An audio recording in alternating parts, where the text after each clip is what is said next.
know everybody's probably worked today, and we had quite an adventure in Santa Fe today. If you want to hear about that later, I'll bore you with that. But the short answer is we didn't get a lot done. That's shocking. A lot of posturing, a lot of focus on everything else other than what we're supposed to be doing, which this pesky thing called the United States Constitution makes us do every 10 years, which is redraw districts. And so hopefully we'll get more done. There's a lot of divisive issues up there. I honestly can't tell you what's going to happen. We may just draw the lines and leave. We may try to tackle some of us want to tackle the stuff that actually relates to jobs. God forbid that we talk about how we actually might do some job creation. Senator Kellen's got a great 5% local preference bill for local companies so that they can actually get some local workers back to work. There's a good bill that on capital outlay that would help us invest in infrastructure and hopefully pump the economy a little bit. So I'd be willing to talk about those. But in addition, you have driver's licenses for immigrants. You have flunking third graders. You know, let's flunk third graders after we don't invest in them for years. That's a brilliant strategy. So anyway, I'll talk more about that later. Some of you know, most of you, or many of you know me from my city council days, and I've been sort of the unapologetic voice of, I like to think it's reason, but it certainly is what we say we believe. And I just want you all to think about that for a second. What is it that we say we believe, either as Democrats, which I'm a lifelong Democrat, or just as Americans? And what I think that is, and I know that means something different for all of us, but let me tell you what it means for me in my own story. Many of you know I grew up in a single-parent home with a mom who worked 2 jobs to make it. She was a secretary, found herself as a single mom, as many folks do, and really wasn't part of the plan. And suddenly she had to really provide for 4 kids. 3 of them were in public school. One of them was, who shall remain nameless, was sort of a very curious and cantankerous little guy with a big head of curly hair and was getting into everything. And she had to make a decision. Could she get back to work? Could she get back into the labor force? Because she hadn't been for many, many years. Or was she going to have to sort of find another way to support herself? Thankfully, in the 70s, something called Head Start came to pass. There was a lot of cynicism in those days, right? Why should we be investing in these kids in certain communities? And what the research said, and what we as a community decided, that it was a good investment. Like public education, like all of the other, things that FDR did way back after the Great Depression, which is basically, what do we believe as a country? What do we believe as Democrats? And I can tell you what that has always meant to me. Some of you have heard me talk about Jared Bernstein, who's back at the Center on Budget and Policy Priorities, thankfully, after advising Joe Biden for a couple of years. But Jared's an economist who's very pragmatic in the sense that he doesn't get into Laffer curves or supply and demand issues. He really gets into what is it that we believe as Americans. And he talks about 2 models, something he calls WIN, we're in this together, or yo-yo, you're on your own. And I happen to fall in the group that says we're in this together. What is that philosophy? And it's not rocket science. It's basically, do we believe as a nation, as people, as Americans, as human beings, that we all do better, as Paul Wilson said, we all do better, that we ought to be investing in Head Start, so the kids at the peak of their brain development ought to be have the supports they need, so that their parents can go to work if that's what they need to do. That we ought to be supporting public education. One of the things that Hector didn't say, which was sort of implied in what he was saying, is despite this cut in the federal law, we all know that most of the job of public education is left to states, many poor states like ours. 95% of public education is funded by states. So when states are struggling like we are now, it's very difficult. Investments like Social Security, that, anathema, it's become sort of this hot, political hot potato. What people forget is when FDR was pushing that issue 75, almost 80 years ago, that was about taking the largest group of Americans out of poverty. Seniors were the poorest, most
decision that we're in it.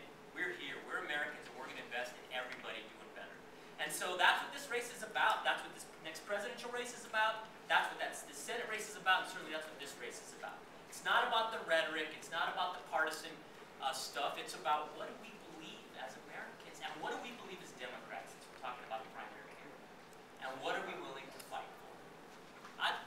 For those of you who don't know, what I fought for is I have had to take on not just Republicans, but my own leadership time and time again on basic issues like we can't cut public education and protect tax cuts for the oil and gas industry. That sounds like a federal debate. That's the debate we've been having in Santa Fe for 10 years. Certainly in the last 2 years. And those of you who've had the stamina to sit in that gallery and watch the painful debate on the floor of the Senate or in the House, we've been having this fight. Well, guess what? It's bubbled up to the federal level. We have starved our programs because the forces that are controlling Washington, the armies of corporate lobbyists, and those who represent the wealthiest among us, the wealthiest, which by the way, this is the most, as Hector said, this is the most stratified we've been since before the Great Depression. We have never had this kind of income inequality, certainly in the past century. What does that mean? You have clean elections. Oh, all right, he's getting a clean election. So what does that mean for us, practically? Well, there's two sides to a budget. There's revenue, and there's expenditures. We got to decide what we want to invest in. But we can't even have that conversation if we don't have the money to do what we need to do.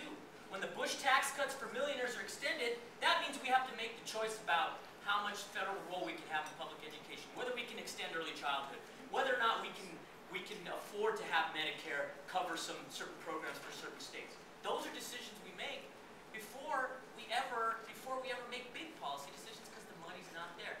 Because we think, the Republicans who are running the Congress now, one of the reasons why I'm running is these programs, Social Security, Medicare, Medicaid, early childhood, K-12. Forget the stuff like community centers and all those things, just the basics that we say we believe we should be funding. They're being pitted against tax breaks for farmers, tax breaks for big insurance companies, tax breaks for big oil, maintaining tax cuts for the wealthiest Americans who make more than $250,000 a year. And I want to apologize to those of you who are in that tax bracket. It's not personal. I'm not in that tax bracket, but if I were, I think I would have a hard time, as many wealthy folks have said, how do I defend tax cuts if I'm making $250,000 a year, which in New Mexico puts you in the top 0.01% of our income. So we need to, the time for debate, rhetoric, partisanship is over. We need people in Washington who are willing to push back against the hard right, the Tea Party right, the Christian right that is determining our policy for everybody. And sadly, we also need some Democrats with spines. Stand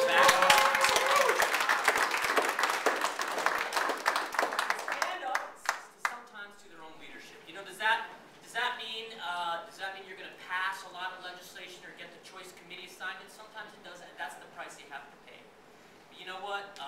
Because you were rising rapidly in Congress, or you're rising rapidly in the legislature, doesn't always mean you're doing the right thing. So please remember that. So here we are. I'm running because I want to buck up this president. I want to buck up our leadership, and I want to remind people what we say we believe as Democrats in this country. That's why I'm running. It's not the best time for me. I got a little guy. I just got married. Financially, haven't made my first million yet. Not even close. And, there's a lot of arguments to say, hey, wait around, wait till you're in your 50s or 60s, but you know what? I feel very strongly because I see too many kids like I was who are not going to get the opportunity to have it. We all work hard. My mom worked her butt off. My sisters, we all worked our butt off. But that's not enough anymore. That's never been enough. If you don't invest in the opportunity, then none of us will make it. And every single one of us has a story here about a teacher, in my case a Head Start teacher, or a healthcare provider, or a coach in a public school, or a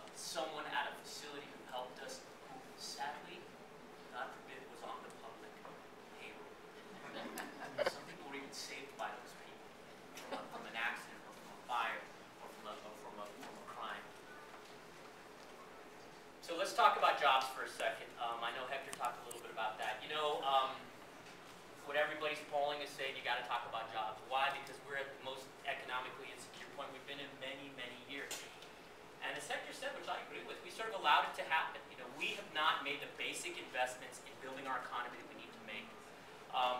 The president's going to talk about his plan. There's lots of plans out here. Let me tell you about, you know, despite my very progressive tendencies, some of you don't know that I spent most of my career as an economist doing work nationally and internationally on economic development, including working in the economic development department. We need to do a few things, but I think they relate to investment.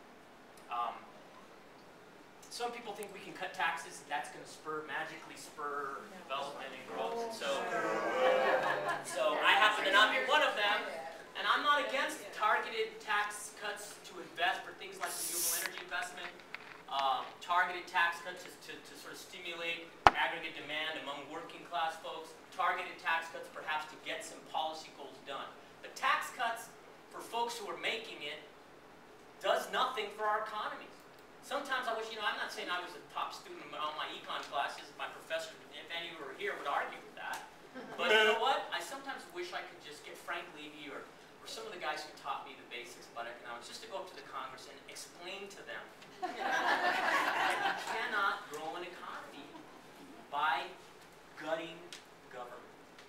We learned this lesson the hard way. You learned this lesson in the Great Depression, and FDR, thankfully, who's one of my heroes, had the spine, and in his case, he had, you know, he really had to stand up to powerful corporate interests. And he said, you know what? We can't tinker at the margins here. We can't sort of add a little, you know, how about a drop or two of stimulus? We have to invest boldly, and we have to. Did anybody see the documentary on KNME on the CCC last night? Civilian Conservation Corps. You know, I love watching or reading about FDR because this is a guy who said, look, and he wasn't perfect, and we know that, and there were some things that happened later, but what he understood, you know what he understood? Is you cannot build an economy, you cannot create jobs unless the public sector is at the basic, at the foundation of that. What I think we need to do, and I hope the president will talk about, is the following. Number one, we need a massive investment in infrastructure for, if we really want to create a world-class green economy, we've got to build it. This state would benefit. We can't export enough energy here. We create solar and wind and others, but we can't export it because the infrastructure's not there. If you did that, you would create thousands of jobs, not just in New Mexico, but across the country. Building it would create jobs. Putting it online would create jobs and spur the economy, and that's something we could decide to do very, very soon. Not tomorrow, but very, very soon. We need that same kind of investment.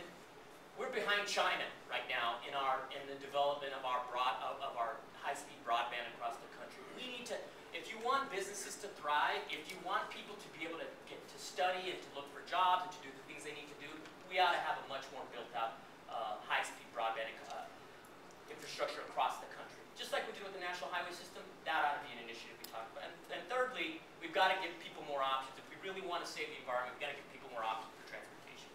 If you did those three things, you could, in the building of it, and the designing of it, and the implementation of it, and setting the table for industry, we would create millions of jobs in the next 5 to 10 years. Okay, so the next question is, how are you going to pay for it? Big question, important question. Let's go back to what I talked about before. Let's not extend those tax cuts for people over $250,000 a year. Let's close the loopholes for big oil. Let's close the loopholes for the 7 or 8 other highly profitable industries and put that money back into investing in infrastructure. Let's bring the troops home from Afghanistan. Yeah. Soon, quickly, there isn't, for me it's not, it couldn't be fast enough. Of course we have to do it in a way that's responsible, but we need to be pushing the president and the leadership in the Congress and the Senate to do it quickly. And what people forget is we are spending billions on non-military uses there, right? So all of the bridge building and the road building and the school building, I can think of another country that could use some of that. Yeah. So if you did that, and the last thing to pay for it, in addition to not extending the Bush tax cuts, saving the money we're spending on these sort of unnecessary, prolonged wars that have no end in sight, and for God's sake, not getting any new ones,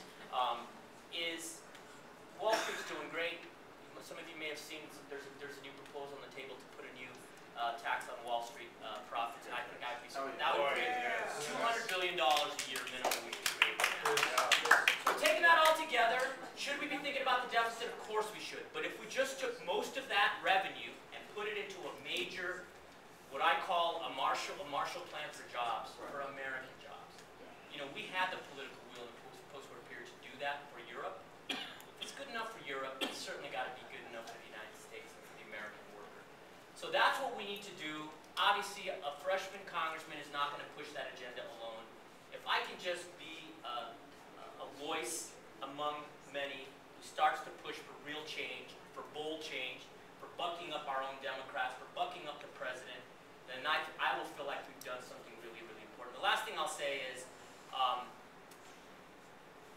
we have to keep this seat. It is a myth that a progressive,